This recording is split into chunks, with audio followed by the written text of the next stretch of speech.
So మనము ఇంతకాలము ఎదురు చూస్తున్న ఒక మైల్ స్టోన్, ఒక రికార్డ్ బ్రేకింగ్ ఫీట్ అని చెప్పాలి. మీకు ఏప్రిల్ 25వ తారీఖు ఇక్కడ హైదరాబాదులో డిఆర్డిఓ వాళ్ళు ఒక పరీక్ష చేశారు. ఏమిటి ఇది అంటే active cooled scramjet subscale combustion. ఇది పరీక్ష. ఏమిటండి ఇది అంటే ఆపరేషన్ సింధూరు తరువాత ప్రతి వాళ్ళు మాట్లాడేది బ్రహ్మోస్. ప్రస్తుతము మన వద్ద ఉండే బ్రహ్మోస్ మిజైల్ టెక్నాలజీ 300 కిలోమీటర్లు మ్యాక్ 3-4 ఈ వేగములో ఇది ఒక సూపర్ సానిక్ క్రూజ్ మిసైల్. దీని పనితనాన్ని ప్రపంచము పాకిస్తాన్ ల్యాబ్లో క్లియర్గా అబ్జర్వ్ చేశారు. మరి నెక్స్ట్ లెవెల్ ఏంటి? ఇది మనము ఎన్నో వీడియోస్లో మాట్లాడాం. అంటే బ్రహ్మోస్ మార్క్ 2. మీరు బ్రహ్మోస్ ఒక సూపర్ సానిక్ క్రూజ్ మిజైల్ అండి, పాకిస్తాన్ ఎయిర్ బేసుల మీద మీకు వెళ్ళి ఎయిర్ స్ట్రైక్స్ చేసింది, దాడులు చేసింది మాట్లాడాం. మరి నెక్స్ట్ లెవెల్, ఎందుకంటే చైనా వాడు ఇవాళ తన టెక్నాలజీ ఏంటి, తన ఎయిర్ డిఫెన్స్ సిస్టమ్ ఏంటి, ఇట్లాగ మనం భారత్ వద్ద దొరికిపోయాము కదా. ఇప్పుడు ఏమిటని ఆలోచిస్తాడు. కొత్త రకమైన ఎయిర్ డిఫెన్స్ సిస్టమ్స్ కోసము వాళ్ళ ల్యాబుల్లో ఆల్రెడీ వర్క్ మొదలుపెట్టారు. మరి మనము రిలాక్స్ అవ్వగలమా? ఛాన్సే లేదు కదా. సో దాంతో ఇప్పుడు మీరు చూసారనుకోండి, బ్రహ్మోస్ మార్క్ 2 వైపు ఇప్పుడు నేను మాట్లాడిన ఏప్రిల్ 25 పరీక్ష, డిఆర్డిఓ వాళ్ళు చేసిన పరీక్ష ఇదే. ఏంటండి బ్రహ్మోస్ మార్క్ 2కి ఏంటి తేడా అంటే మ్యాక్ 3 అన్నారు అనుకోండి, అది ఒక సూపర్ సానిక్ క్రూజ్ మిజైల్ అన్నాం. మ్యాక్ 5 దాటితే మీరు హైపర్ సానిక్లోకి వెళ్ళిపోతారు. సో ఇప్పుడు మన ప్రయత్నం అంతా బ్రహ్మోస్ మార్క్ 2 మ్యాక్ 8 అండి. మ్యాక్ 8 అన్నప్పుడు దీని వ్యవహారము టోటల్గా వేరు.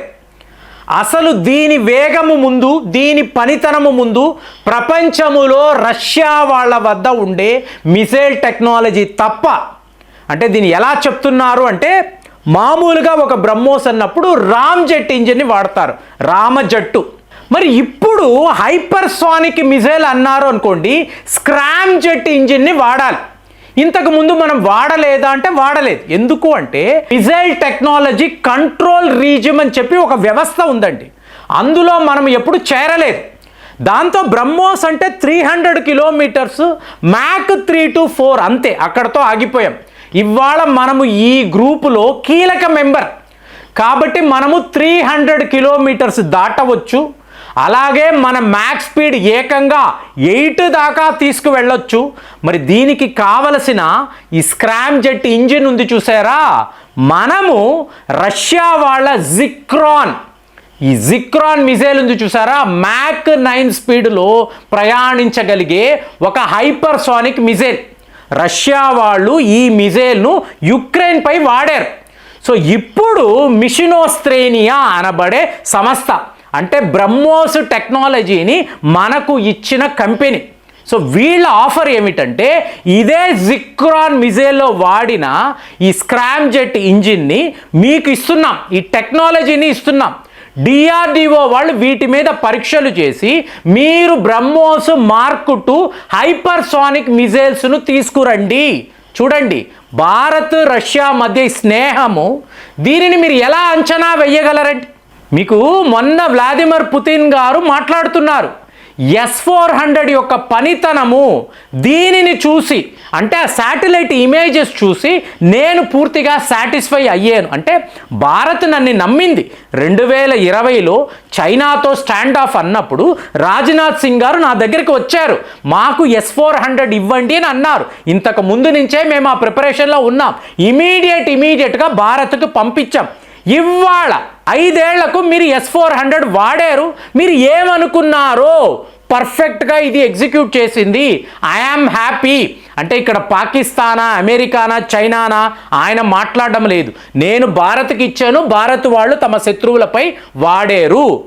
ఇప్పుడు ఇది ఎలా చెప్పాలంటే ఫిలిప్పైన్స్ వాళ్ళు మన వద్ద బ్రహ్మోస్ కొన్నారండి, వాళ్ళు చైనాపై వాడారు అనుకోండి, ఇది బాగా పనిచేసింది అనుకోండి, వాళ్ళకి ఎంత ఆనందం.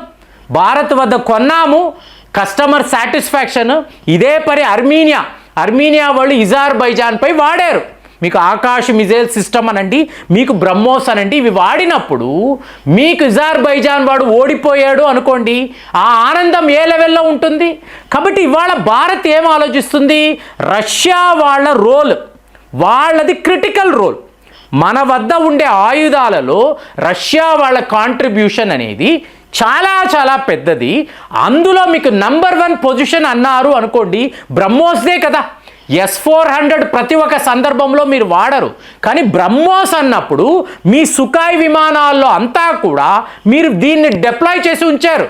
రేపు మీరు ఒక హైపర్సానిక్ మిజైల్, ఆల్రెడీ పరీక్ష అయిపోయింది విజయవంతంగా, 1000 సెకండ్ల దాకా కూడా మీకు ఈ కంబస్టర్ అనేది పనిచేయడము, ఈ టెస్ట్ సక్సెస్ఫుల్గా మేము చేసామని చెప్పి ఆ రిపోర్ట్ని DRDO వాళ్ళు రష్యా వాళ్ళతో షేర్ చేసుకోవడము. సో ఇవాళ ఏమిటి, జిర్కాన్ మిజైల్లో వాడిన ఈ స్క్రామ్ జెట్ ఇంజిన్ను వాళ్ళు భారత్కి ఇస్తున్నారు. అంటే చైనా వాడు తన ల్యాబ్లో ఎన్నో పరిశోధనలు, తన వద్ద కూడా హైపర్సానిక్ మిజైల్ ఉందని చెప్తున్నాడు. అమెరికా వాళ్ళైతే ఇంకా మేము టెస్టింగ్ స్టేజ్లోనే ఉన్నాము, హైపర్సానిక్ టెక్నాలజీ అన్నప్పుడు చాలా కాంప్లికేటెడ్గా ఉంది, ఎన్నోసార్లు మేము ఫెయిల్ అయ్యామని ఓపెన్గా అమెరికా వాళ్ళు చెప్తున్నారు. కానీ చైనా వాడు ఆల్రెడీ నా వద్ద హైపర్సానిక్ మిజైల్ ఉంది, రష్యా తరువాత అలాంటి టెక్నాలజీ నాదే అని మాట్లాడుతున్నాడు. కానీ మనం ఏం ఆలోచిస్తున్నాము? ఫస్ట్ రష్యా ఆల్రెడీ ఒక యుద్ధములో ఇలాంటి మిజైళ్లు వాళ్ళు వాడి ఉన్నారు, విజయవంతంగా శత్రువు యొక్క టార్గెట్ని వాళ్ళు ధ్వంసము చేశారు. నెక్స్ట్ లెవెల్లో ఇవాళ భారత్ ఉండే మూడులో ఆపరేషన్ సింధూర్ అనే దాన్ని కంటిన్యూ చేశామనుకోండి, చెయ్యాల్సిన పరిస్థితి ఇవాళ ఉంది ఫ్రెండ్స్. ఎందుకు అంటే LOC అనేది లేదు, మీకు సిమ్లా అగ్రిమెంట్ లేదు, ఇవాళ ఈ సరిహద్దులంతా కూడా ఓపెన్ అప్ అయిపోయి ఉన్నాయి.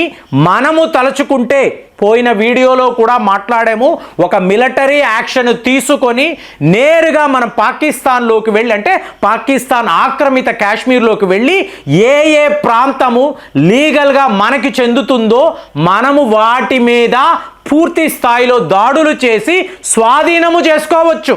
ఇక్కడ ఏ ఇంటర్నేషనల్ కమ్యూనిటీ మనల్ని అడగరు, అడిగే పరిస్థితే లేదు. మా స్థావరాలు, మా భూములు మాకే చెందుతాయి, మేము మాతో కలిపేసుకుంటున్నామని క్లియర్గా చెప్పి మనము చెయ్యొచ్చు.